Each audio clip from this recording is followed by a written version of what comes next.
lived in Montgomery for several years, and the high school's in Montgomery, and we kind of gravitate toward Montgomery. Yeah, I do And too. it is all I do too. My we've got a parents were on Jefferson the Maryland Davis side, High School. It's and my family lives on the Maryland side. and And I told them I was just yeah, based in Arlington. it's They odd. looked at me like It's I was odd. crazy and I don't everything. know why those haven't been changed. So. Because I didn't think that I would ever want to do that, but I've enjoyed living over there. And you can back road it to English pretty You could, easily. yeah, you could.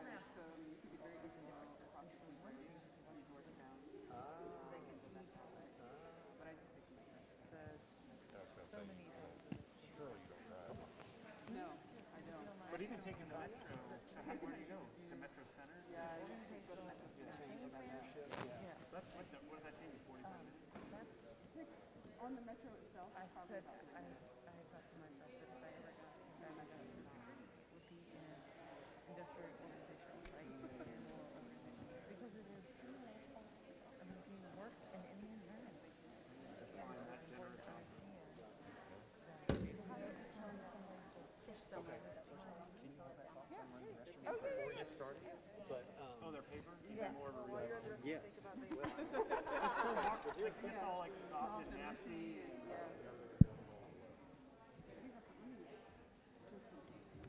Yep. So it does, he's got everybody worried.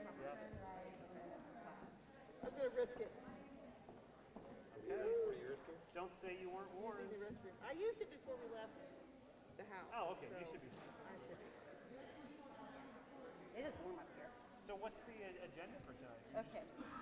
So, Yeah, that's right. You Oh, yeah, had you were in the when she mentioned that. so I will just introduce you with title and where you work, and then turn it back over to you to introduce yourself, kind of a little of your background, like where did you go to school, and how did you get to where you are? It can be short.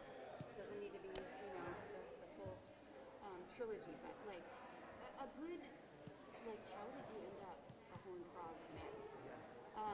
So that they can understand a little bit more about the breadth of the experience of you. I started totaling up the years. It's a lot. It is. So, and then I'll launch into the questions. The first chunk of them are going to deal with kind of, the first question is,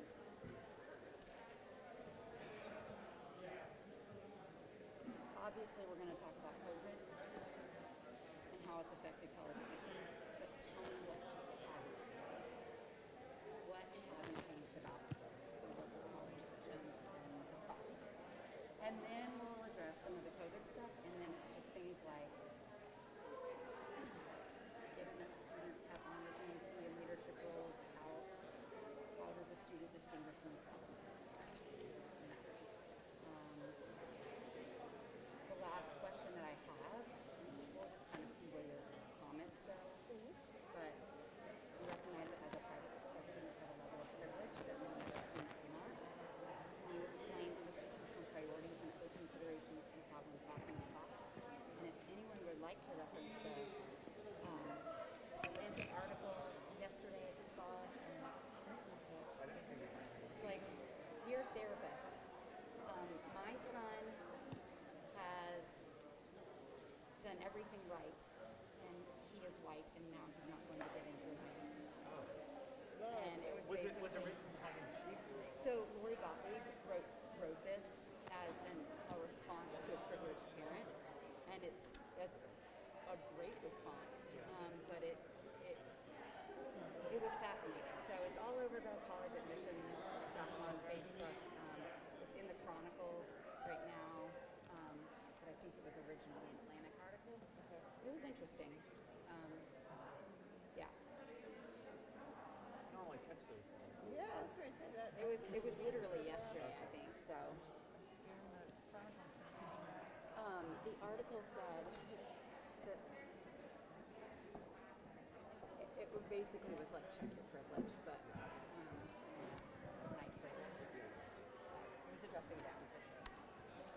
I don't know that parents on the whole are like that, but they're like every other parent. I'm also thinking that parking is an issue because of the Baylor game. So we'll, yeah. Definitely got it funny how everyone, of course, sits in the back? Yes. Doesn't matter what And age. part of me is like, what audience. normally I would push them forward, but like some people literally are like, I don't want to actually be here. Well, So I'm gonna sit in this corner. spreading out, then they want to spread out. Yeah, yeah. I don't know.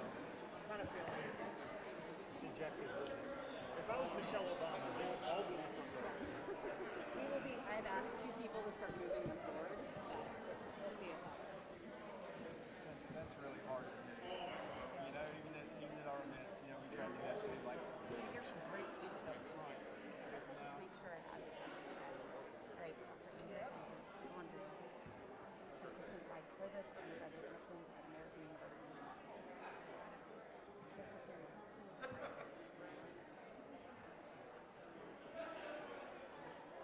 Mr. Heath Einstein, Dean of Admissions. Dr. Felder.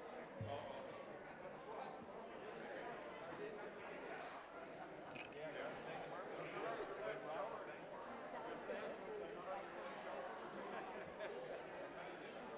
Y'all doing well? Everybody's salary.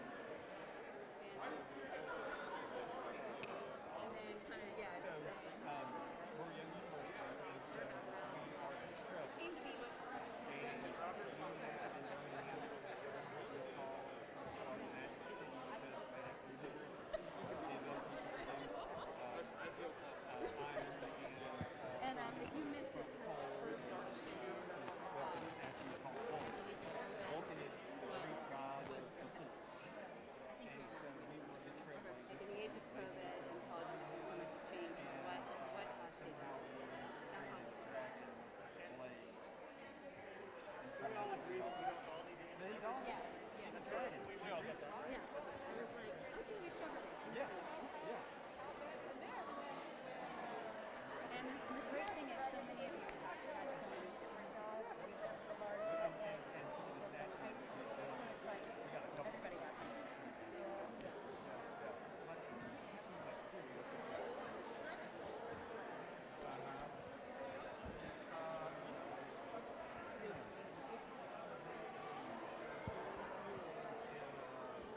I was on a panel with someone from Drexel, as a matter of fact, and we talked about that.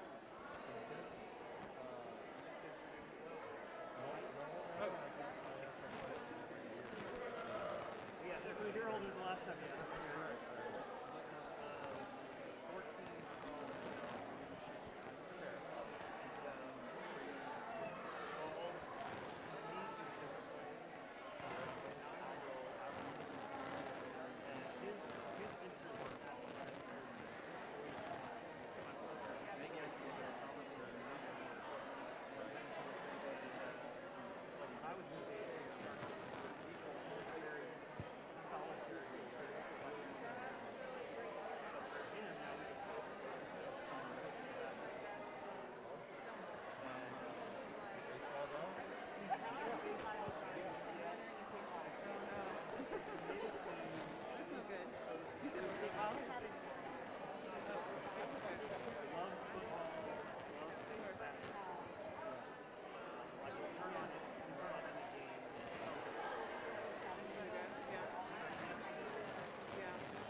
'cause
Good evening.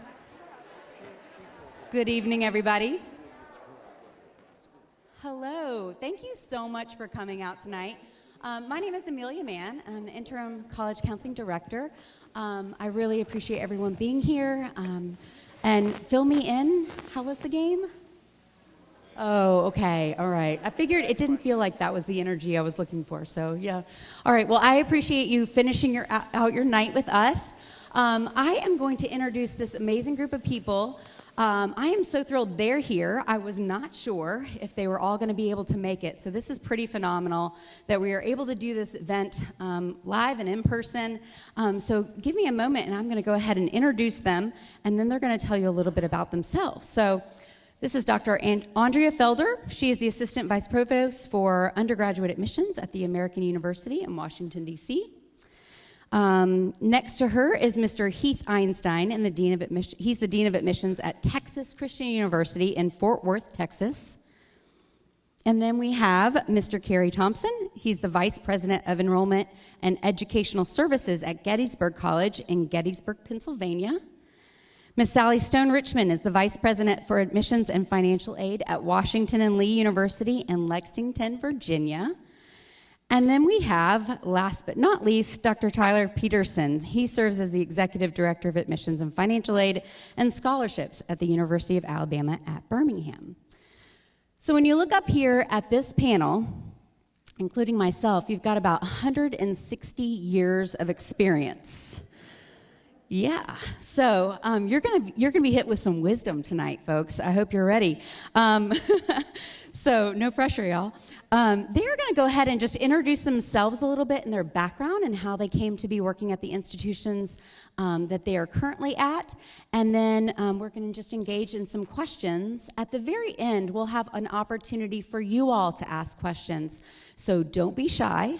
Hold those questions, be thinking about them, and then we'll jump into it and give you some time at the end to reach out to our panelists and ask your questions. All right, so we'll go ahead and start with Dr. Felder. Hi, good evening, everyone. Again, my name is Andrea Felder, Assistant Vice Provost for Undergraduate Admissions at American University in Washington, D.C. That is quite a mouthful. Amelia just made me feel a little older. Not to mention I have a birthday coming up in a couple weeks, so really feel old. So I've been at the American University for about 5 years. American is a private, mid-sized university right in the heart of Washington, D.C. We have about 8,000 undergraduates and about 6,000 graduate and professional students, so about 14,000 students overall. Prior to my time at American University, I was at a much larger institution, the University of Florida in Gainesville, Florida, so go Gators, if there are any Gators in the house. I was there for about 3 years. Serving as the Director of Freshman and International Admissions at UF. And then I started my career in admissions at the University of North Carolina at Chapel Hill, so go Tar Heels. I am a Tar Heel born bred. When I die, I'll be a Tar Heel dead.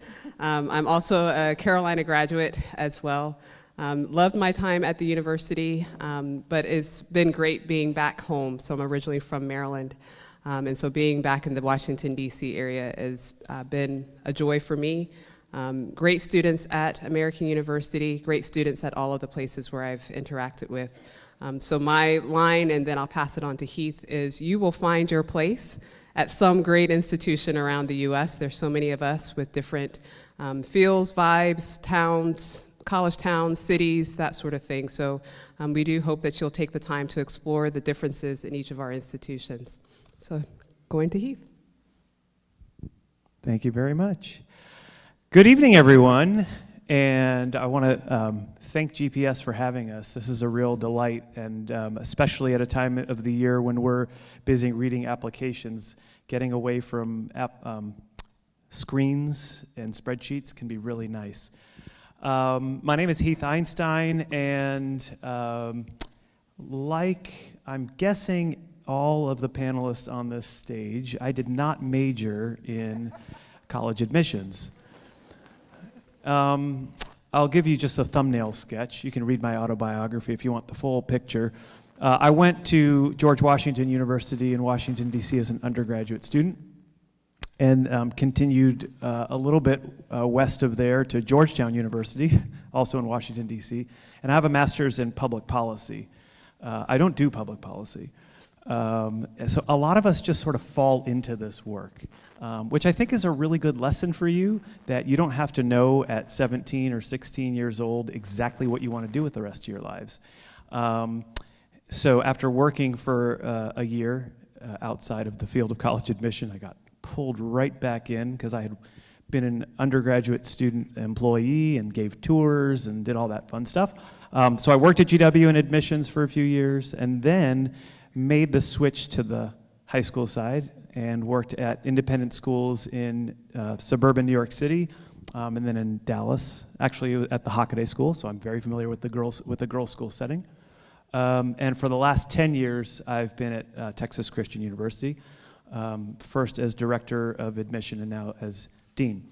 TCU is a medium-sized university. I think the unique position we hold in the higher ed ecosystem is that we're really the only school that plays major Division I athletics that's a medium size but has almost exclusively an undergraduate student body.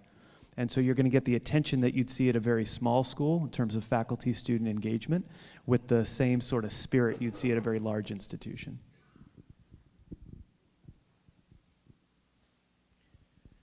Good evening, everybody. I'm Kerry Thompson, Vice President for Enrollment and Educational Services at Gettysburg College. Any guesses as to where that is? You'd be right, Gettysburg, Pennsylvania. The college is an outstanding national residential liberal arts college of about 2,500 students, Division III. We can talk about all that stuff later, I suppose. I represent a disproportionate number of those years that Amelia mentioned earlier, and we won't go into that any further. But I've been at Gettysburg for about 6 months, and have an interesting array of responsibilities, from admission and financial aid to institutional research and athletics. So a wide range of different parts of the college I come in contact with. Prior to that, I was Dean or Vice President of Enrollment and Dean of Admission at Rhodes College in Memphis, Tennessee. Not too far away. How about that? Go Lynx. And was there for 11 years, and prior to that was at Center College in Danville, Kentucky, where I was Vice President there. And prior to that was Director of Admission at Furman University, which is my alma mater. I grew up in Atlanta, and had a wonderful undergraduate experience at Furman, and was one of those guys that got hired out of the senior class thinking I'd go to law school a year or two later, and yet here I am.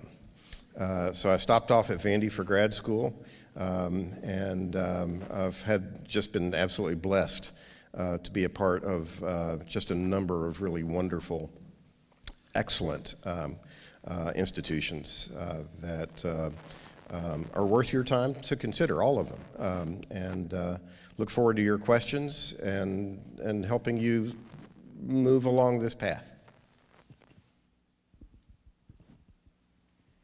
I think I represent the other disproportionate part of that You're not even volume. Hi, y'all. I'm Sally Stone-Richmond from WNL, where I have been. This is my 7th year at Washington and Lee, and am a native of Virginia. And my admission and financial aid sort of career story is one that's very much tied with the liberal arts, the approach to higher education. I attended Davidson, graduated from Davidson College, where I also worked twice, and in that experience had a very quintessential, transformative liberal arts college undergraduate experience. And just like has been mentioned, landed in admission having deduced there were a lot of things I didn't like, but when I looked at my the admission officers at Davidson, where I was a volunteer, and seemed like a really interesting, fun job, powerful job as a recent college grad, thought same thing. I'll be there 2 years, and I'm now, I guess, 23 years later.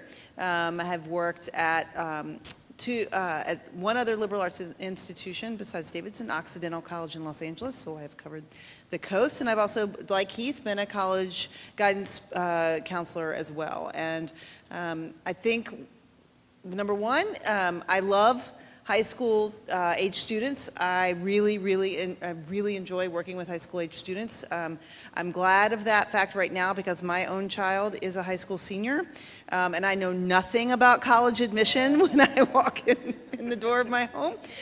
So I'm really glad I like high school students. And we, educational organizations are great places to show up every day. They are energetic, whether that's elementary, middle, secondary, or college environment. People come to work excited about learning, excited about teaching, and thinking about all the incredible ways that we can continue to positively affect the future. And that's the privilege we as admission officers have, is the opportunity to have a small glimpse that you all as applicants are generous to share with us about the way you think about the future and your future and those contributions. So thank you for having us this evening. Hey folks, good evening, and a big shout out to the folks live streaming also. Good to see you all, or hopefully it's good for you to see us. I'm Tyler Peterson. I'm at the University of Alabama at Birmingham. We are a public urban research university of about 22,000 students. I am finishing my 20th year in enrollment management, working at a variety of different institutions, both small public and larger or mid-sized public. How I got here, I really loved college, and while I was there, I had great mentors in areas and departments of student affairs and student government association, and it was, hey, Tyler, maybe you should try something in admissions. And so 20 years later, this is what I'm doing. Love the interaction that we have with students. Love the ability to just share our expertise for where we work and also this process. So thank you for having us tonight.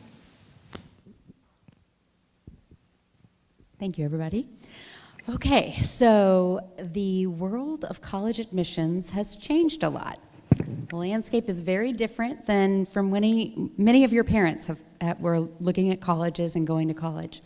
But what hasn't changed? What is still the same despite all that has changed?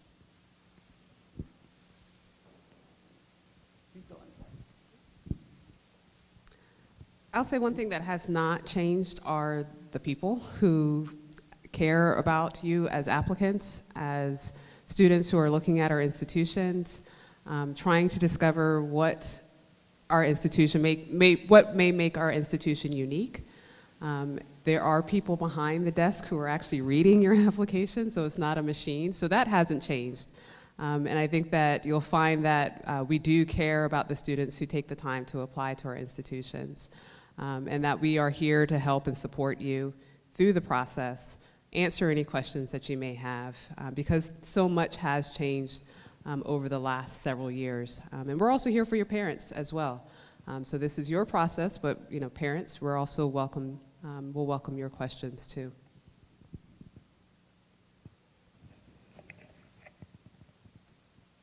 I'll just add and say we're still here, and you're still here, and our campuses still have grass and buildings and residence halls and social life and academics and learning and teaching and students getting in trouble.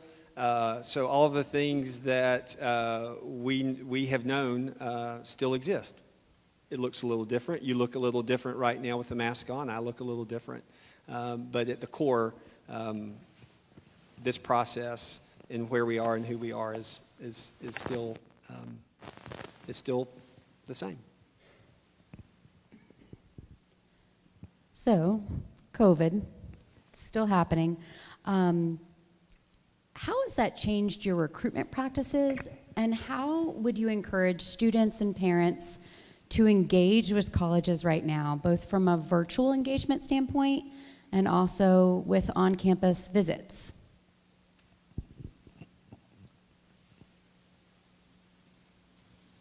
How has it changed? It has, for all that has stayed the same, and I would submit most of it has stayed the same.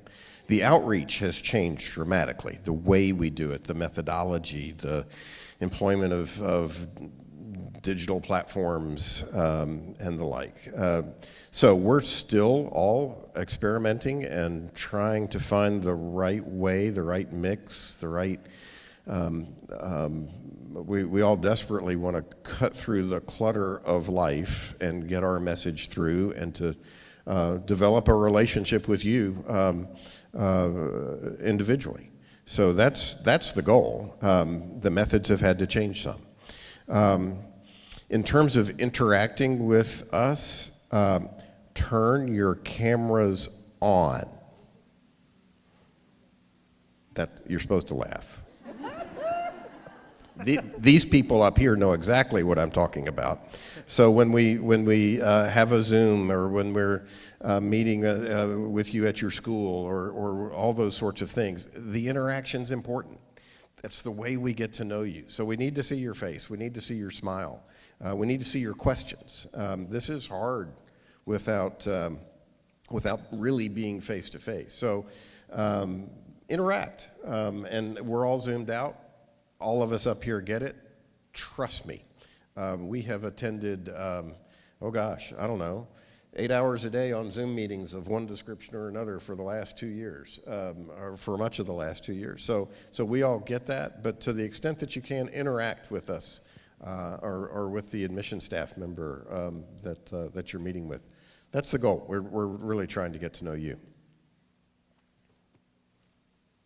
One suggestion or observation I have about what has changed is that we, as Kerry said so well, we have had to think about how to expand the mediums through which we are engaging with you. And I'm sorry for those of us that have built college TikTok pages. Bad idea. But one of the realities of that is that you, as students and families, can access so much more information about us virtually, whether it's the UVisit tours or the opportunity to engage in a Zoom conversation with a current student, whenever you wish, whenever it suits you, at whatever grade it suits you. But one of the things I would suggest, and I think it goes to the second part of your question, Amelia, is the work of you thinking about and considering what matters to you, the introspective work that will make a really successful and satisfying college search process, should not be skipped. Just because you can get to these things and learn about individual schools, that's really part 2 of this process. The first part should be you thinking about, well, what matters to you? How do you learn best? What is the environment that you want? What are the non-negotiables for you as a student that you have to have on a campus, or you absolutely cannot have on a campus? Those things that are totally unrelated to an individual institution need to still be something that you're prioritizing, especially in the fall and winter of your junior years. I think, building on some of the themes that have already been explored a little bit, when the pandemic first struck, what a lot of admission offices did was said, okay, how do we take exactly what we're doing now and put it onto a screen? And what we figured out pretty quickly is that's not going to work. But we were able to innovate and develop some programming that, frankly, we hadn't thought about, but we probably should have been thinking about for a long time. Because what the current generation of student is looking for, what you all are looking for, is quite a bit different from what students 10 or 15 years were looking for. And the cookie cutter approach that colleges took wasn't especially successful. Gen Z students require a little bit more of a boutique experience, and now you can actually get that. You can go online and see all of the myriad platforms that are offered and just pick and choose what matters to you, sort of what Sally was talking about. So, not that the pandemic is a good thing, surely it's not, but it has forced our hands and in a way has provided, I think, a much better service for you. The other thing, in terms of like how do you actually interact with us, and one of the things we haven't talked about is the in-person piece. Some colleges are doing it. We've been in person since June of 20. Right. What year are we in? Yeah. Yeah. That was just 10 years ago. Yeah, that's right, exactly. So we were offline for just a bit, and we've been in person since then. Now we enacted safety protocols like you all have done as well. But so there are some schools that are very much offering you an in-person experience, and you can take advantage of that if you choose to and if you feel comfortable doing that. But everybody's got something online as well. Don't feel, though, as when we say how should students engage, you should engage to the extent that you are comfortable and in a way that will help you understand yourself and eventually understand the college, but not in order to appease the school, not to check some boxes because you think we want to hear from you. Do what's going to matter to you so that you can become fully invested. Just to comment on that, though, because there are some of us who may use demonstrated interest in our process. So American University is one of those institutions. Over the course of the next several years, you'll hear a whole bunch of terms thrown out at you, and one of those terms is just demonstrated interest. And what that means is that colleges want to know those students who are interested in them and may use that as part of their process. We like to say that they are meaningful interactions, and so it doesn't mean that you have to email your admissions rep every single month to check in, but maybe you do have the ability to come visit us in DC, or when we're traveling, you have an opportunity to meet with one of our staff members on the road. Or if you can't get out, do one of our virtual events, or send that email to that counselor just to say that you are interested in some meaningful way. But there are, as has been said, several ways for you to just interact and engage with the college reps. And then just very lastly, from a very practical standpoint, we do welcome visitors, and I would just add that there are differences across the U.S. as how we've handled this pandemic. D.C. is probably one of the more strict places in terms of protocols, and so I think just from a practical standpoint, just do your research, plan ahead, and looking at what the college or the university may require when you do come to visit their campus over the next couple of years.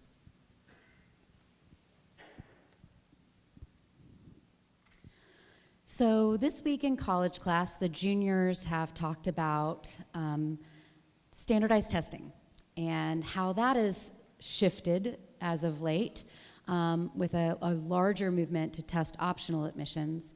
Can you all address how how standardized tests are used in your processes and how you're seeing that change because of the lack of opportunities for some students to test?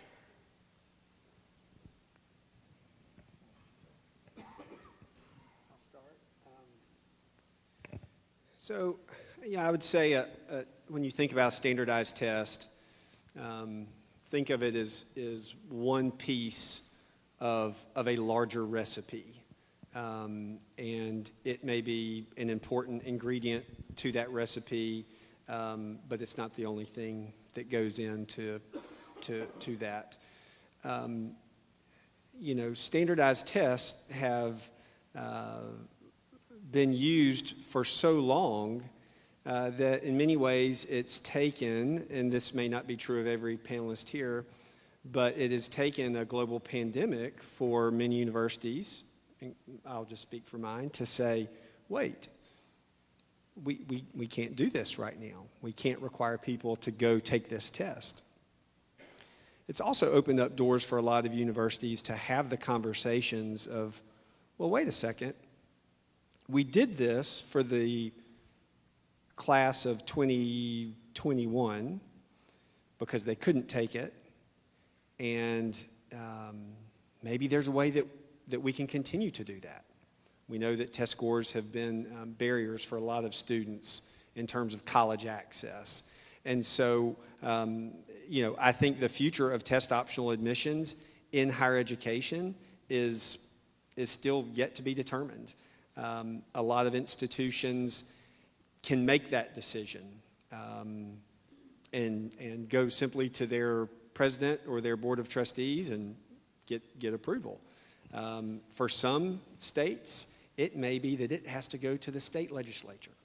It may be that it has to get voted on and passed and approved by numerous boards before it happens.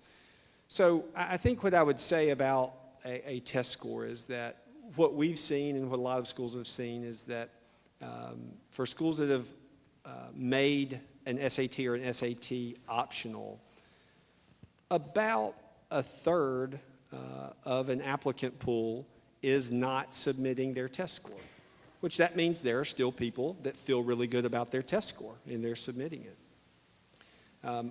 I would offer the advice, and then I'll pass it to the rest of my colleagues, that when you think about a standardized score and you think about applying to college, and if that is an option for you next year to either submit it or not, if you think that test score accurately reflects who you are and your academic ability, then by all means, submit it.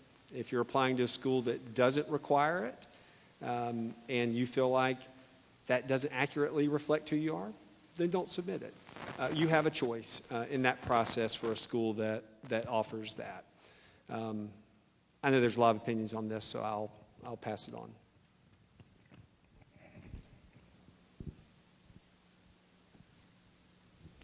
So like UAB and a lot of other places, we at TCU went test optional, made the announcement in April of 2020. And we announced that we were going to be doing it for 3 years, because at that point we didn't know what was going to come. And we didn't feel like just doing it for a year would give us enough data to know if this is something we ought to be doing in a permanent way. Test scores, the results of SAT, ACT, and other standardized exams have some value. Okay? They tell us who can take that test well. And they say a lot about your family income level and maybe parental educational achievement. But in isolation, the test scores aren't always the best predictors of success in college, certainly beyond what we can learn by looking at a school transcript. There may be some value to some students to have high test scores. And unfortunately, what's happened in college admissions is that at many, not all, but at many institutions, it became a barrier such that if you didn't meet a certain threshold, your chances of admission were pretty slim. So this has sort of brought along suggests that we may be in a period of significant inflection. Now, also, there were lots of schools that were test optional before the pandemic started. Lots of wonderful schools, and they're all saying, hey, we've been doing this all along, and we've been graduating amazing classes all along. Where have the rest of you been? And the rest of us are just now catching up. So I think we're in a position like a lot of other schools where we are going to go where the data tell us. We're going to take these next couple of years and evaluate how the students who have come in under the test optional policy and withholding their test scores and seeing how they fare. The schools that have done this for a long time, they've already done the research on this, and the result is those kids do just fine. So I have very little doubt that when it comes time for our faculty to make a decision, that we'll be in the test optional camp. Now the question I think that naturally arises is, okay, but when you say optional, do you really mean optional? And it's a fair question. And what I would suggest is you ask colleges for data on that. We're pretty open about it. In year one, the rate of admission was fairly similar between those whose scores were used and those whose scores weren't. My other piece of advice would be take the test. Don't avoid it. Take it and see how you do, and then make a decision. And work very closely with your wonderful college counseling staff. They have years of experience, maybe not 160 years, but they have years of experience in this as well. And let them advise you on the best course of action to take. I'll just say at TCU, we have what we call a do no harm policy, which is you submit the score, and we will literally run you through our process twice, once with the score and once without, and whichever one makes you look better, that's what we're going to use. And you say, well, surely you don't do that. Why wouldn't we do that? Right? We want to paint you in the best light possible. We want you to come to TCU. We want you to be excited about the place. We want to enroll you. So, but you need to check with each school. You're going to find, we say that a lot, right? It depends on the school. This is another one. You want to check with every school you're interested in. What does your policy actually state? How do you apply it? And what are the data telling us? I've had a unique professional experience that in the last year I've worked for a school that just became test optional. At Rhodes, we became test optional in March 2020 when it became blindingly clear that students weren't going to have the opportunity to take the test. Gettysburg is one of those colleges that would say, we've been doing this for 20 years. This isn't that hard. And it's not.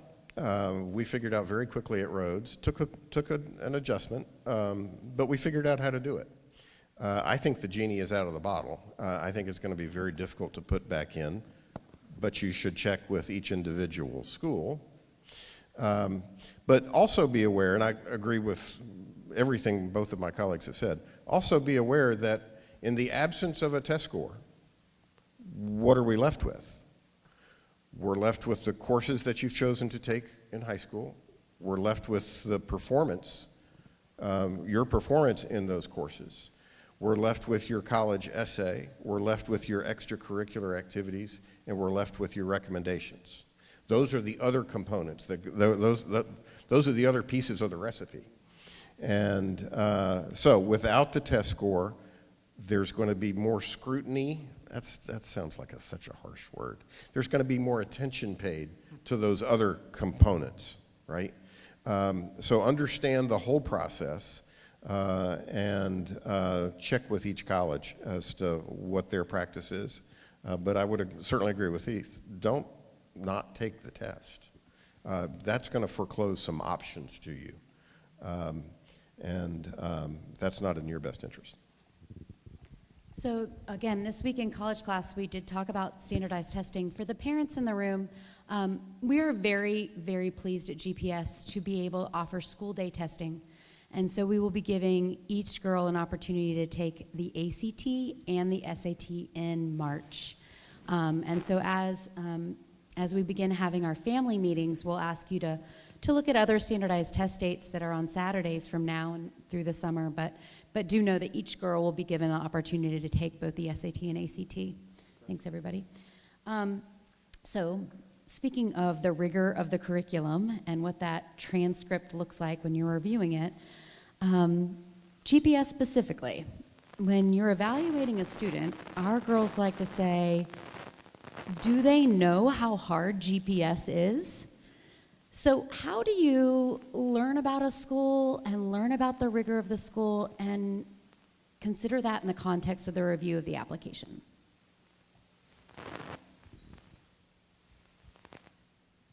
So the answer is it's our responsibility to learn how rigorous every school is that a student applies to our institutions about.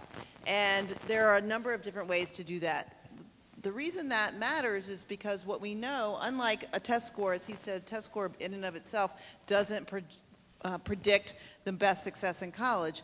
We do know that your high school experience, the curriculum you've chosen to take, and the grades you've earned are the best predictors of your success.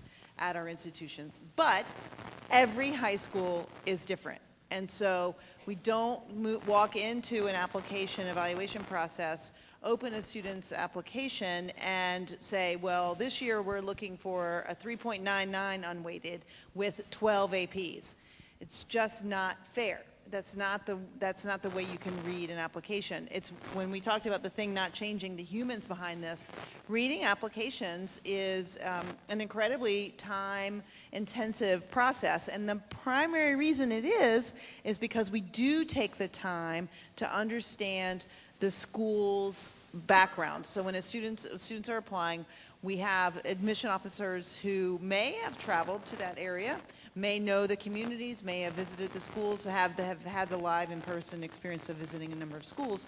But even if they haven't, your counselors will send us a profile, and that profile will give us a lot of great information about this community so that even a totally novice new reader will have the ability to say, all right, well, here's the program, here's what's required to be invited to take an AP course, here's the number you may take, here are some of the unique programs that you can take. To us, that's the most fun part of putting a class together, is that we're thinking about inviting students from across the country and the world who are going to have so many different school experiences and life experiences that they're going to bring, but it's our responsibility to understand that you can do that work. And we will have in that not just the quantitative information, how your grades, how you've performed, but the context, right? The recommendations from teachers. I think of those as like our faculty proxies.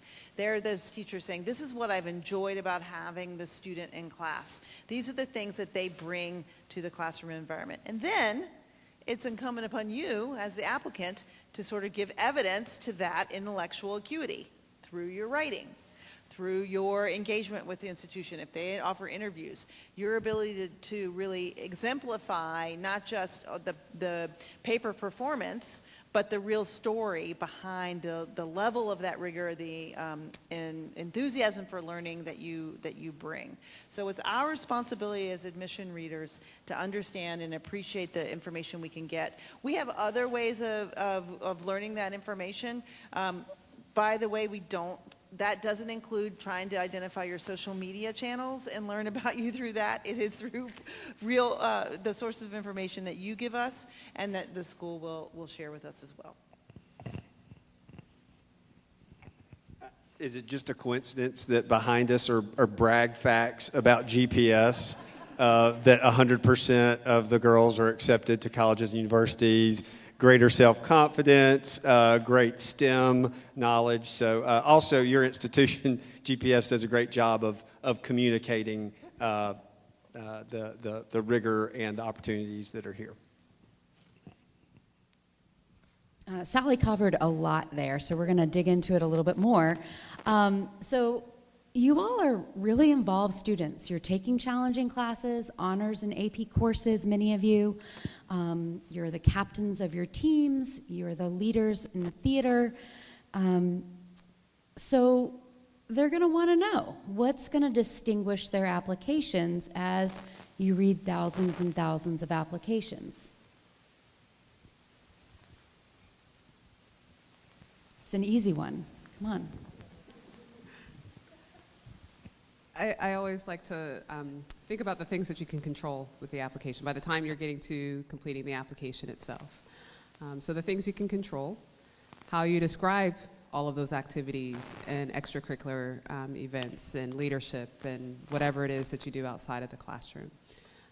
This is an opportunity for you to brag about your accomplishments, to describe those things that you're most proud of, how you've spent your time.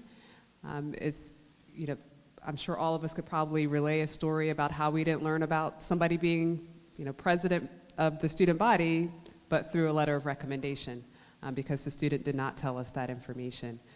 So how you describe what it is you're involved in is important. The essay is very important. I think all of us enjoy reading. The essay is an opportunity for us to get to know who you are as a student.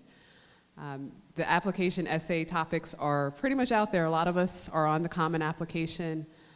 or the coalition application. Those essay topics are available. You can start practice that writing in your summertime when it's less hectic, less busy, so that you have that by the time the Common App opens August 1 of your senior year. And then the last thing that you can control are who you ask for your letters of recommendation. They don't necessarily have to be teachers that you earned an A, but perhaps you worked very closely with a particular teacher on a course because it was a material that you found very challenging. But you asked questions. The teacher can talk about the ways that you raised your hand in the classroom, how you interacted in the classroom itself. So think about those aspects of the application and how you can distinguish yourself.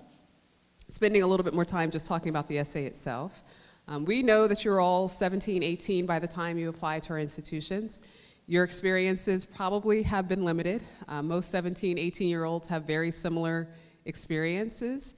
But how can you make it distinctly your experience? How can you make it distinctly you? How can you write about a specific topic or subject matter that is, I like to say, one moment in time, one particular theme, that makes you stand out amongst all the other students who are applying to the institution.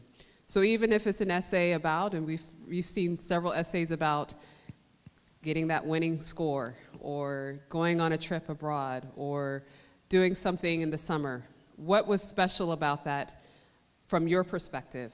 What was special about making that winning goal or going to that trip abroad from your distinct perspective?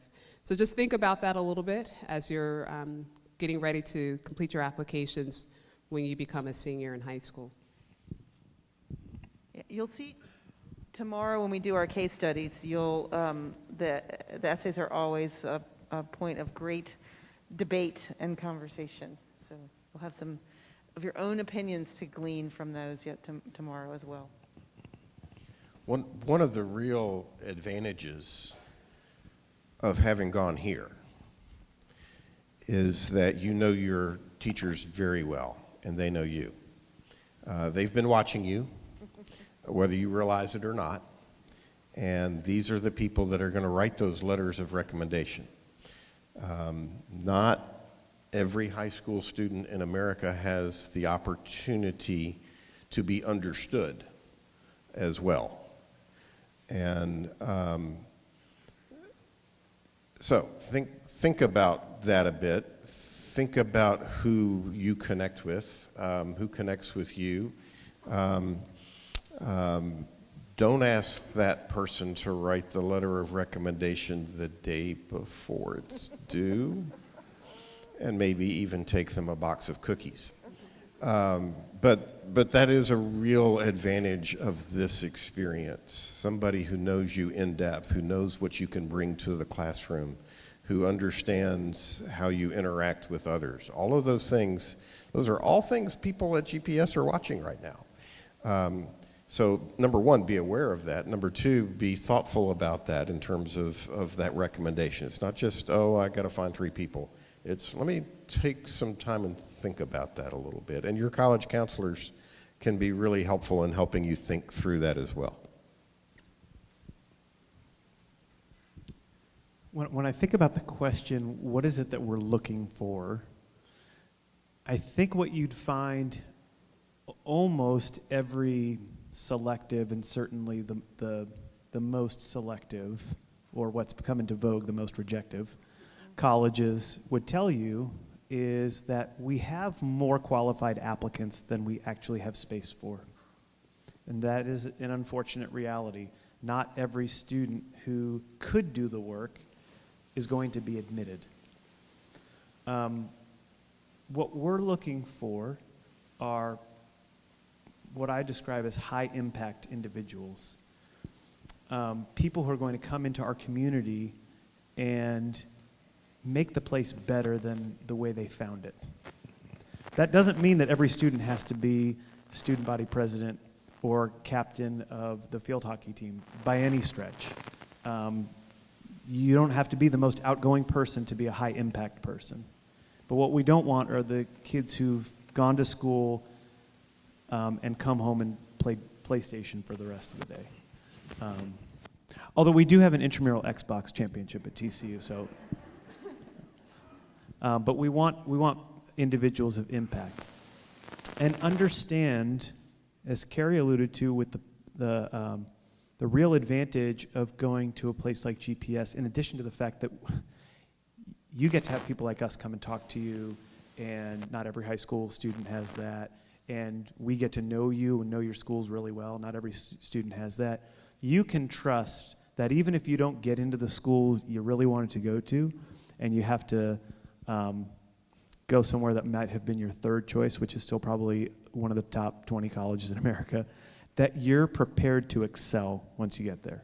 The advantage of going here is the preparation it has provided you, no matter where you end up going. Can I rip off of something that he said?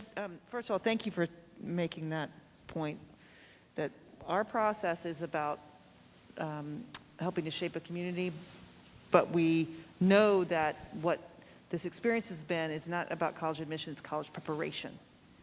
And knowing and feeling very good and confident about your ability to be successful wherever you choose to enroll. But I wanted to get to your point about what we're looking for. And one of the real, I think, advantages for how COVID has changed the way college admission works is that we have gotten a little off of our high horse when it comes to having this idea of some sort of perfect resume. And because, again, just like with testing, and Tyler talked about, well, you just couldn't access tests, therefore it is an impediment. The ability to be involved in a sort of stereotypical U.S. high school college-bound way changed instantly. And we really began to see differences in communities, and we began to understand, and students began to communicate with us really some of the changes in their own life and responsibilities. So we saw and are happy to welcome and appreciate understanding when students were working. Sometimes we've seen that become much more, at WNL, we've seen that become much more common in a student's application, because in some communities, that was the only way you got to get out, was you were able to go work. You weren't playing sports, you weren't, it just depends on a community.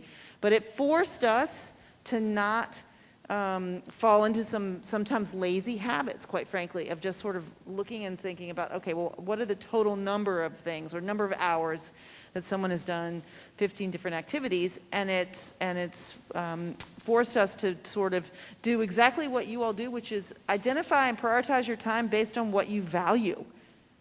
And for us to appreciate that more forcefully, I think, is the best way to put that, or more publicly.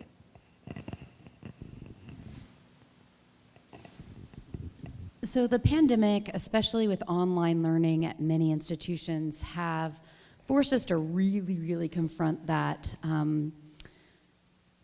what is the return on this investment question. So many of our families are middle class, and often the financial aid process feels like it's squeezing the middle class.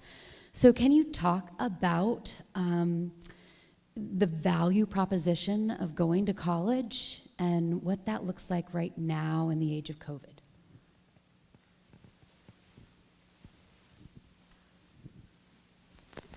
Going back to what Tyler said in terms of what hasn't changed, there are still buildings, classes, you're interacting with professors, you're interacting with other students. And so I think certainly the value of education, of higher education, the knowledge that you're going to gain by interacting with world-class faculty members at each of our institutions. The small moments that you have with your peers in the residence halls. And so those interactions are going to be valuable, and those are people who you're probably going to know for the rest of your life. Those things just don't go away, and even though, for example, we've been kind of at American both virtual, then we've been in the residence halls, students are still wearing masks, but they're still engaging in clubs and organizations, they're still getting out, even through Zoom meetings sometimes, making those connections. I think that is important in higher ed. And just generally speaking from a very broad perspective, the value of higher education and just providing opportunities for students once they graduate in their career, in their life, and becoming good citizens in the U.S. and all of those things, I think are still very much important and still very much in place at our institutions. I would also just add, working at a private institution, that you will see a sticker price that may provide some level of sticker shock, but that there is aid available for students, whether it's through merit scholarships, so based on your academic achievements and those things that you've done outside of the classroom, whether you may need need-based financial aid as well, to talk to the institutions to see what options and possibilities may be available to you as a student based on your family's finances. And certainly, yes, there could very well be the case that some of you may have to take out some loans, but just think about the investment in the institution and the time that you're spending getting this degree, and what you can do beyond just don't think just solely about the loans being just a burdensome. I would say certainly don't go into extreme levels of debt. There is some manageable levels, but it is debt that is, I think, manageable, that will provide that level of return of investment once a student graduates from our institutions.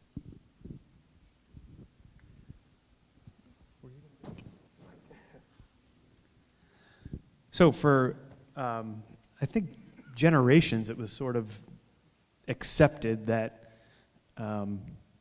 the step after secondary school was you go to college, you earn a degree, and that was a pretty useful tool for social mobility in this country. And even before the pandemic, we started to see this sort of chiseling away at the trust in the value of higher education. And I would argue it's more valuable now than ever before, for a lot of reasons, but in a real practical way, not the least of which is that what once was you needed a bachelor's degree to sort of get ahead, now it's you need a bachelor's degree just to sort of stay level. So I don't think there's any question that students need to go to school beyond high school. And you're going to see, you'll read in media all sorts of examples to the contrary, but those are sort of few and far between. But then how do you make it work financially is a real question, a real dilemma for a lot of families. The reality is there are a lot of great colleges that are affordable. And because we tend to focus on a very small set of schools, and our attention collectively is focused disproportionately to this number of schools that everybody's trying to get to, but will actually educate a tiny percentage of our population, we forego considering the literally thousands and probably many dozens that you'd be comfortable with that are affordable, and you could get a nice scholarship to if the sticker price was more than you're comfortable with. We did a market study a couple years ago in an area of the country where we felt like we had an opportunity for a little bit greater market penetration. And what we learned from that is that 90% of the people we surveyed expected to get a scholarship, which we found rather astonishing. But I think families go into this process now just assuming they're not going to be paying the full sticker price. And you can find schools that aren't going to charge you as much as that sticker price. If cost is going to be a factor for you, as it is for most families, the vast majority of families, then where you ought to consider, in addition to maybe schools that where the profile of the average admitted student is a little bit higher than where your statistics currently sit, you got to also look at the schools where your grades, test scores if you have them, and other credentials exceed the profile of the average admitted student, because that's where you're going to get the scholarship offers.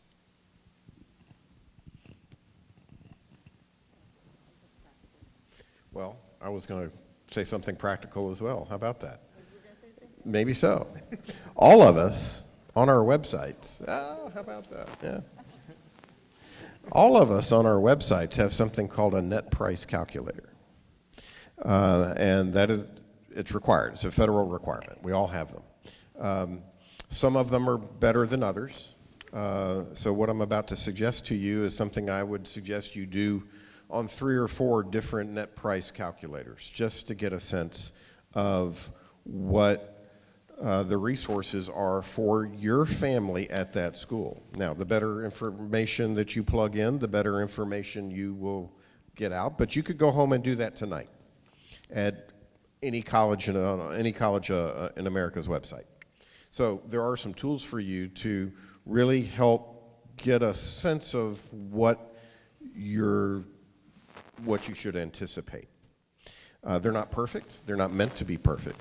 But you can get a pretty good sense at a lot of colleges and universities using their net price calculator. The other thing that's changed in the last few years is that people apply and submit for need-based aid much earlier in the process. So you'll know early in the senior year, or could know early in the senior year, about what need-based aid might look like, what your eligibility would be, what your expected family contribution would be. That's a technical term in the field. You'll figure that out. We'll talk about that if you've got questions, but that's the index colleges use to figure out how much a family can afford. The other thing is less practical, but I would advise families to look at one's education as a long-term investment. The job you have 6 months out of college is not the job you're going to have 6 years out of college, and not the job you're going to have 16 years out of college. Most of the stats today suggest the average college graduate will have 10 to 15 different jobs by the time they retire. Many of them in fields that we can't even imagine right now. So there are all kinds of opportunities. Why you're here at Girls Prep and why you go to one of our colleges or colleges like ours is to get a lifelong education, an education that will serve you for life, that will teach you to think critically. It'll teach you how to speak well, how to read well, how to take vast amounts of information and synthesize them into something useful and perhaps even new. That's what this is all about. We can all, I bet every one of us could have a stat on our website that say 98% of our graduates are either employed or in graduate school in the first 6 months out of college. Okay, well once everybody has 98%, that ceases to be a reason to choose one over another. You need to look at career services and all those sorts of things. But the fit of the student and the experience that student has in the classroom and beyond is really going to make the difference for the long term. Isn't that so true, though? It's a great comment, because how often do you speak to somebody, a parent or a student, who says, my goal is to walk out of here without any debt, okay? Which is a fair goal, a reasonable goal. The same family might take out, a $30,000 loan to pay for a car that depreciates the minute it goes off the lot. Correct. Whereas the investment you're making in college just goes up. So it's sort of a very interesting, it is. The mental gymnastics right. Going on there. I would also say most of the horror stories you hear about student debt are on the graduate school level, professional school level, for-profit school level. There are reasonable ways to take out educational debt that do not involve hundreds and hundreds of thousands of dollars. In fact, I think all of us would say if you are financing the total cost of education with debt, you don't do that. See a financial advisor, and none of us are. So we've got fantastic parents and guardians in the room tonight. What advice do you have for our parents as they support their daughters through this college admissions journey? I guess I'm speaking to myself. Hey, Mom. When I say, no, actually what I would urge you to do is to have a conversation or discern how how you all feel comfortable making decisions and how you, the students, feel that you make decisions. What I mean by that is that that's going to, the way you feel safe and comfortable moving through big decisions, I mean, what is this if not a very big decision? And so learning that about yourself, do you tend to be more intuitive?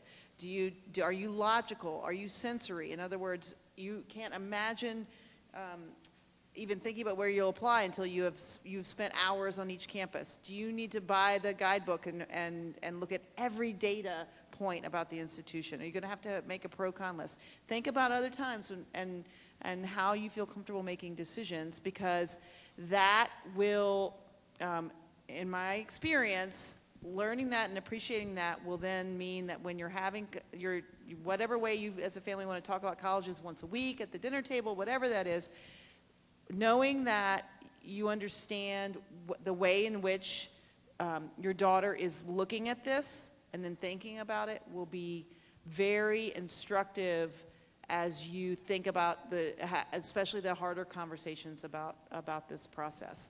That you're not trying to fit a square peg in a round hole when it comes to making, if you make decisions the same way, great. If you don't, fine. But every person, every young person I interact with, they go about this slightly differently, and they will come to the place of feeling good about that decision when it's been a means through which they've done it that made sense to them. You know, we've all heard the stories about folks getting to a campus and it's been a place that you thought you really liked, and then you don't even want to get out of the car. Like, well, how in the world, like as a parent, what? We just went all this way and you told us and you don't want to get, no, I don't. Well, can you explain why? Well, maybe not, depending on how you make decisions. You may not. It could be intuitive. And knowing that about each other as you embark on this together will allow you to move through those times. And of course, like anything in life, keeping a sense of humor is critically important. Yeah, there's a terrific opportunity to drive each other crazy through this. So resist that urge. I literally had that experience with my oldest daughter in 10th grade, driving up on the campus of Colorado College. I said, Sarah, we're here. And we had gone through a lot to get there. And she took out her earbuds, looked outside. I don't think I'd like it. God's honest truth, no exaggeration. Wouldn't get out of the car. So all of you are different, and resist the urge even to compare your experience with your daughter or with your parent with anybody else, because it's all going to be unique to you. The one, and all of mine have graduated, that goes back to the disproportionate number of years, but all of mine are beyond college at this point. One piece of advice just on a personal level, and I have many actually, but I'll just limit it to one.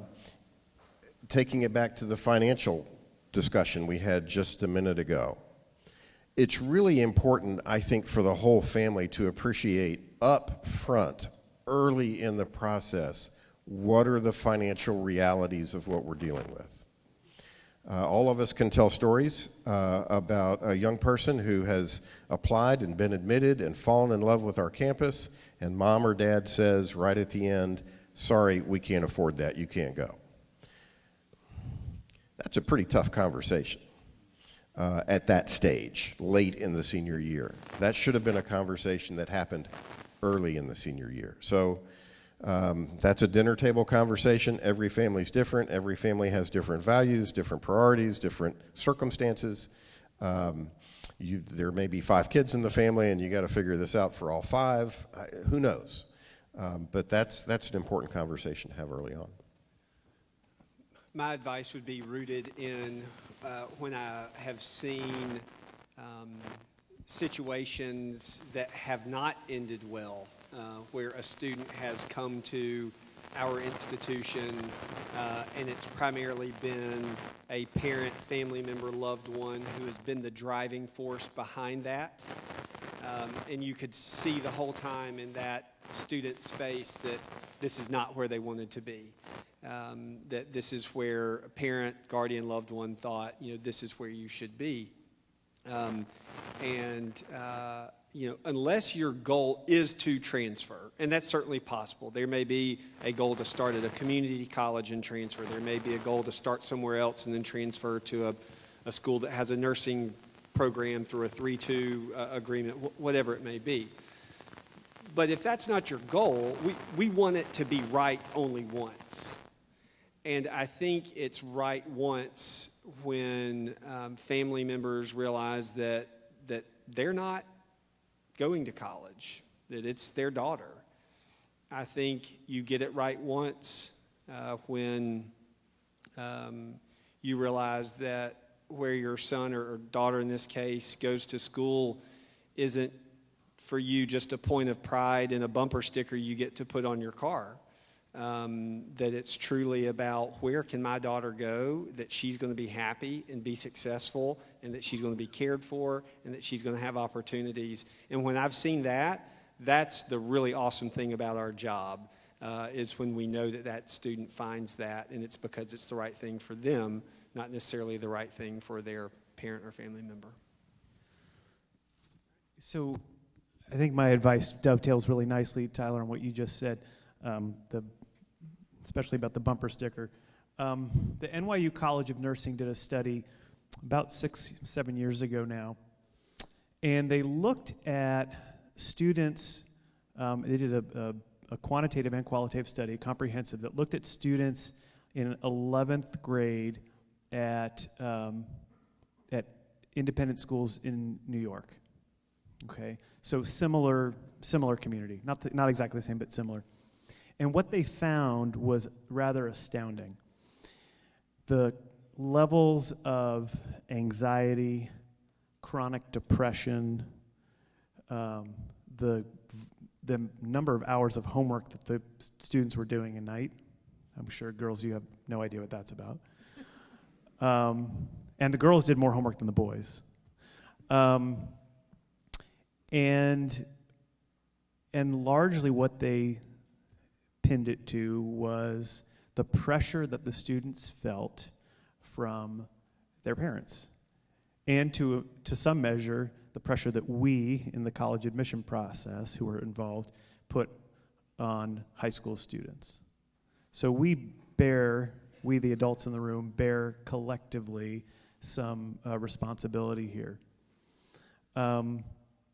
My point being that we can offer all sorts of practical advice, and it's all good. Everything that was said here was right. But at the end of the day, what it boils down to is parents have one job, and that's to love your children.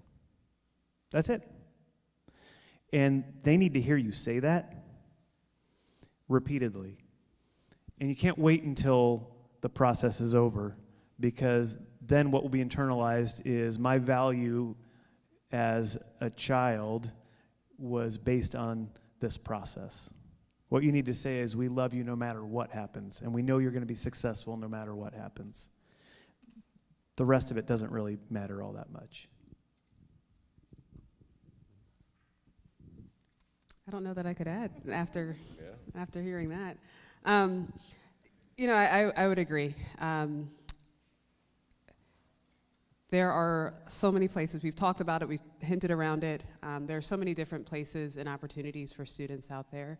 And just allowing your daughters to find what's going to be the best match for them in the end, I think is ultimately what your responsibility is, beyond loving them, of course. And allowing them to discover some of these things on their own, learn who they are, start that identity kind of process in identifying who they are as an individual, who they want to be as they move into adulthood, and providing that flexibility and space. I personally don't have any children, but my niece went through this process last year, and going through it with my sister. And my sister, college educated, had no idea what was going on. I tried to provide advice and help and guidance, and I think I was stressing her out more than I was stressing out my niece. So I think that your daughters will figure it out. They're smart women. Women typically, as kind of Heath alluded to, we're more often than not a little bit ahead of the game when it comes to these sorts of things. And so providing that just support, those guardrails for your student as they figure this process out. And in the end, they will end up where they are meant to be. And if not, there's always that transfer process. And we can help them through that transfer process as well. Thank you, everybody. At this time, I'd like to open it up to questions. If you could either speak very loudly with your question, or I'm going to have Ms. Landreth or Ms. Lester, if she's around, I don't know, run around with a microphone and have you ask your question to the mic. If you would, just carefully consider your question as it relates to maybe the good of the group, and leave very specific institutional questions to maybe a separate conversation. So I'm going to pass my mic off, and I want us all to be good and brave, and I've got great teachers in the audience too, so if y'all have questions, please ask as well.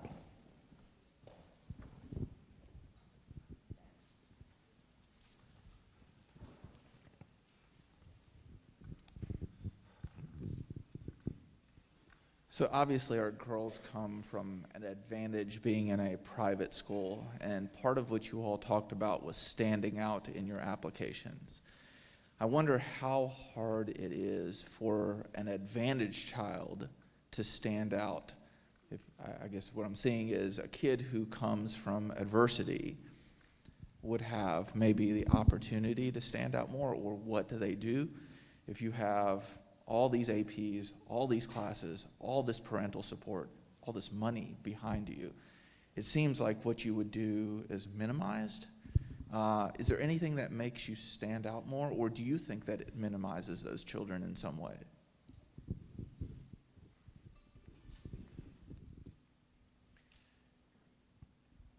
I'll take a stab at this one.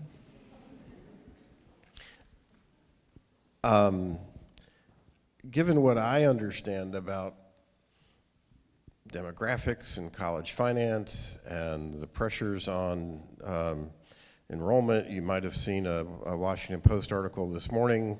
Undergraduate enrollment fell by, what, 2.5%, 3% this past year, or first year enrollment rather, on top of 2.5%, 3% the previous year. It's never been a better time to have privilege in college admission.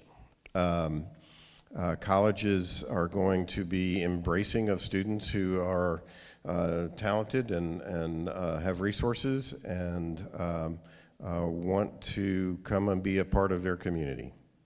That has always been true. I think if anything, it's even more true. I think what's changed is that colleges have wisely taken time to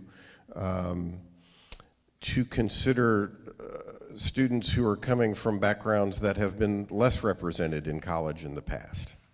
So there may be somewhat of an increase in different colleges depending on how important they see that task being. But from your perspective, I wouldn't worry about it. So I'll leave it there. Yeah, I think that's exactly right. And your question is actually quite timely, because I've heard more conversation in our professional circles in recent weeks than ever before about this, about the idea that it seems like we're asking students to tell us a sob story. And we're not. We're not trying to prey on the trauma that young people have experienced. The reality is that colleges are businesses that rely on, it, in most cases, revenue, tuition, in the form of tuition dollars. And folks who have the privilege to pay the whole freight are at a massive advantage, because colleges need that money so that we can afford to create a more socioeconomically diverse community overall. So I would look at it like that. I don't think there are lots of ways to stand out. adversity, overcoming adversity is just one of them. There's a great line from Paul Tuff's book, the college. What's the title of it? You know, it just came out a couple years ago. Paul Tuff, great journalist, and he wrote this fantastic book that the title eludes me at the moment. And he quotes one of our colleagues as saying, and I'm paraphrasing here, it's not about not being able to admit the students we really wish we could. What colleges don't tell you is we end up admitting students we wish we didn't have to. That's the reality. There are a lot of students we need to admit in order to be able to afford everybody else.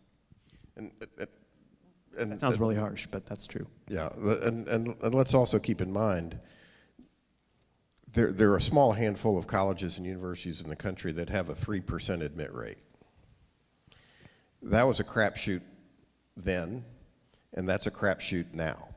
If that's your goal, that's fine, nothing wrong with that, but understand it's a 3% admit rate from an applicant pool that is worldwide. Most colleges have admit rates in the 40 and 50 and 60. The average admit rate in private universities, I think, is 65%. So there are great schools with admit rates of 65%, I'm just telling you.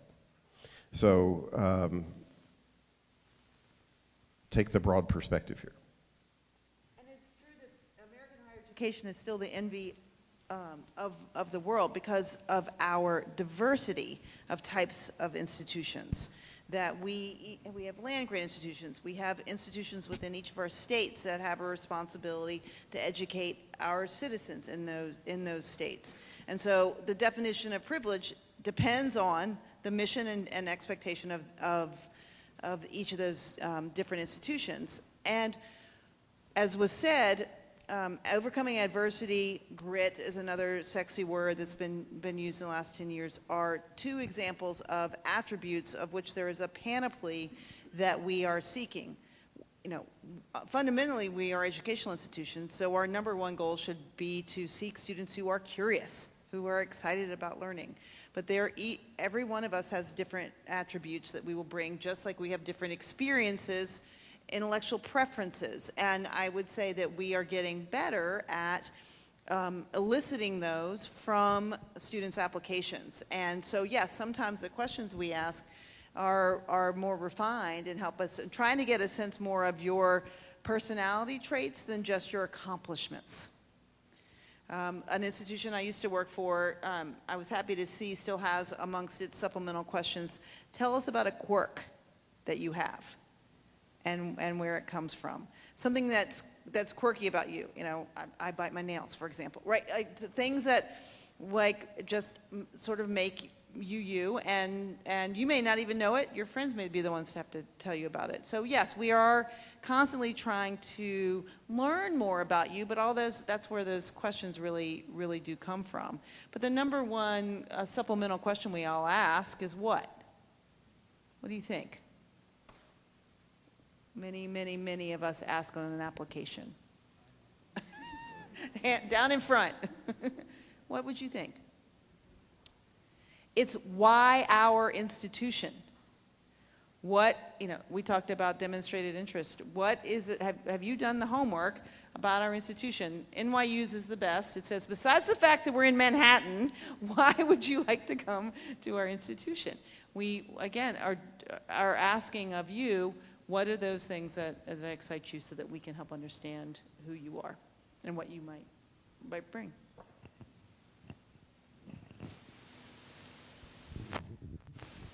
So could you talk a little bit from your experiences about college campus tours? So if we were planning to go and visit several colleges, and how much time do we allot for a college? And besides signing up for that obligatory tour that they do and walk you around campus, are there other things we should be signing up for or communicating to people like yourselves, setting up at private meetings, that sort of thing?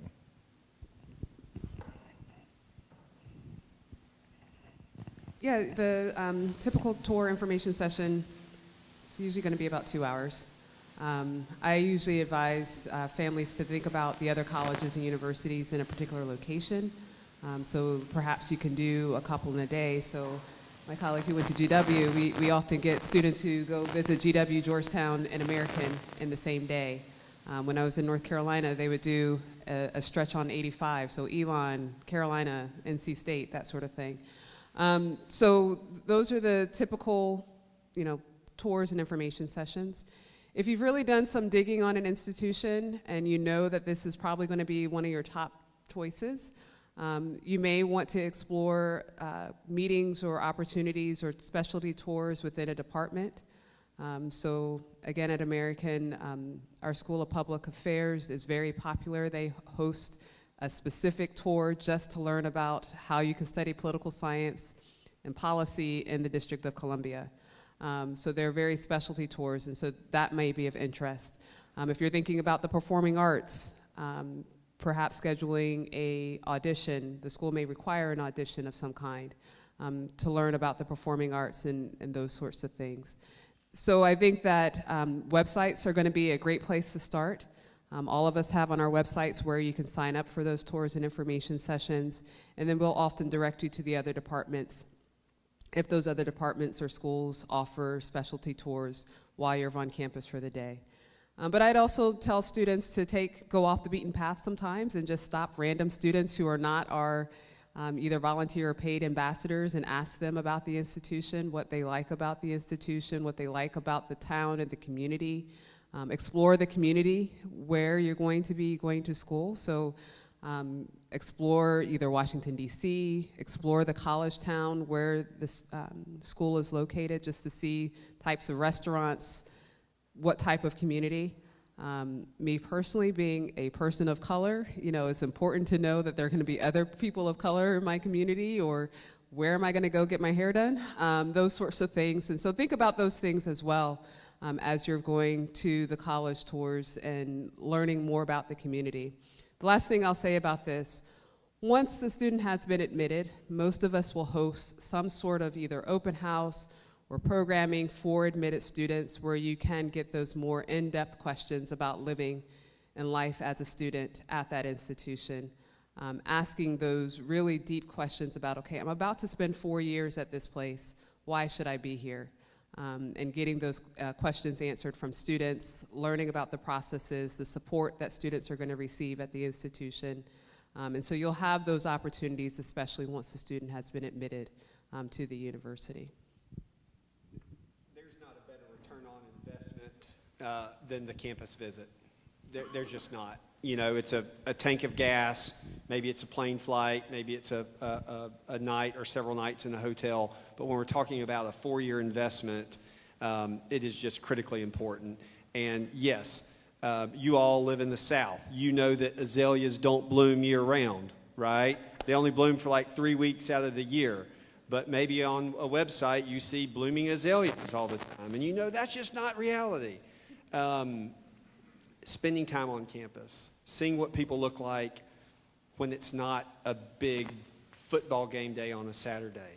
What's it like when it's raining and it's 45 degrees and it's the middle of the week, What is it like then? And so really just understanding that as much money as we spend on marketing to you all and sharing about our brand, there's a level of authenticity that you get to experience by peeling back the layers, and you do that when you visit. So the questions that you just asked us are the exact same questions you should ask the schools that you're considering visiting to understand who might offer what.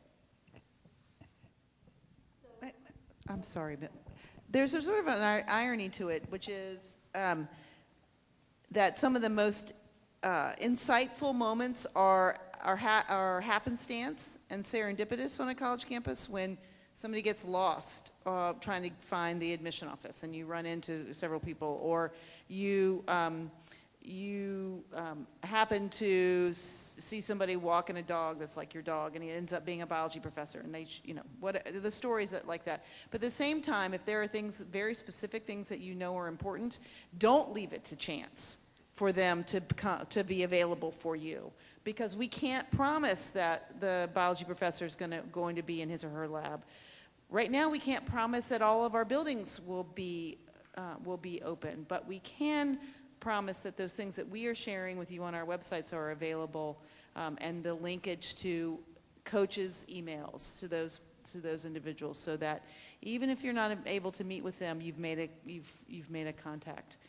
And where you can, we know you're busy, students, but where you can be the one reaching out to those individuals, the better. You're the one going to school. We recognize that it's hard for you to find time to make those appointments and schedule all those things, especially if it requires a call. We get that. But when it comes to actually wanting to meet with someone, you, the student, should really be the one writing. I am very conscious of your time tonight, so we'll stop on the Q&A, but I have a couple of announcements, and then I think Ms. Cover would like to also talk just briefly. So for the juniors in the room, you know that you have a case study program tomorrow, and should have read about our 4 applicants that we will all be discussing. These are your committee leaders, and so you will get to spend some great time with them tomorrow discussing college applications and learning a little bit more about the ins and outs of that review process. For the parents in the room of juniors, if you have not submitted your parent survey in SCORE, that is still open and still available for you to brag on your daughter and share a little bit about what you love about her and how amazing she is. If for some reason SCORE is just not your jam and you can't figure it out quite yet, I did email you the questions. Search for an email from me recently, and you've got those questions. I'm happy to send them again to you. I value your input so much in getting to know your daughter. I also want to give a thanks to Brian McCutcheon for helping with sound tonight, Ella Harris on lighting, Belle Wallen on our live stream. Am I missing any of the good folks up there? I really just... What? Where is he? Oh, you're in the darkness, Mr. Wright. Thank you so much. I appreciate everyone's help tonight, and I am going to let Ms. Cover say a few words, and then we will be able to thank our guests here at the very end. Thank you. Thank you, everyone, for spending Thursday night talking about the future. I really want to thank Ms. Mann for organizing a fantastic night. I think this is wonderful. A round of applause, please. Thank you. I want to thank our guests, and it always amazes me. I've listened to a lot of these panels and had a lot of different colleagues up here and experts, and I always learn something new, and I'm amazed at how different your universities and colleges are, but how a lot of, the principles and everything you do, the thoughtfulness that goes into what you do. So thank you so much, and thank you for being here live. We are so appreciative. I'm going to join you as a fellow parent in the class of 2023, and so this for me is the fun part, folks, and I hope that all of you embrace this time of exploration, discovery, and just really, for lack of a better word, getting onto these campuses, whether it's virtual or in person, and feeling that feeling in your stomach, that gut reaction, as to whether you are called to visit the campus or dig deeper. And there's nothing more fun than watching your daughter get on campus and either, unfortunately, do that, shut down and say, I'm leaving right away, or more importantly, watch her kind of, hit her stride and look around, and you can kind of see her walk a little taller and say, I think I could see myself here. So it is a beautiful, beautiful experience. So I hope you have a lot of fun with it. You also have an incredible college counseling office here with Miss Mann, and we are actually going to have a reception or a meet and greet out here to introduce Mr. Andrew Reich, who is here from Richmond, Virginia. He is right here down below. So let's give him a warm GPS welcome. He spent the day here today, and he will be here tomorrow for the dean's, what are we calling it, the case studies. He will be joining us here next year. He will be here on campus several times. A little plug, we have sent out a couple notes to the junior class about setting up appointments with Mr. Reich. He's meeting with students in person tomorrow and Saturday, and he'll be here a couple times on campus between now and when his family moves, but he also is offering several Zoom appointments. So make sure that you sign up for that. But he will be out there so you can meet and greet him. And again, just enjoy the ride, enjoy the journey, and I want to thank you again so much for your time and your energy tonight.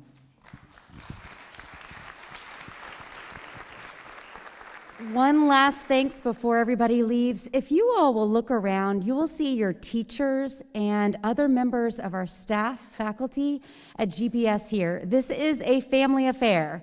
We are all in this together. I want to thank them for giving up their evenings and being here with us tonight to learn about what you all are going through over the next year. So everybody be safe going home. We'll see you in the morning. Thanks to our wonderful panel.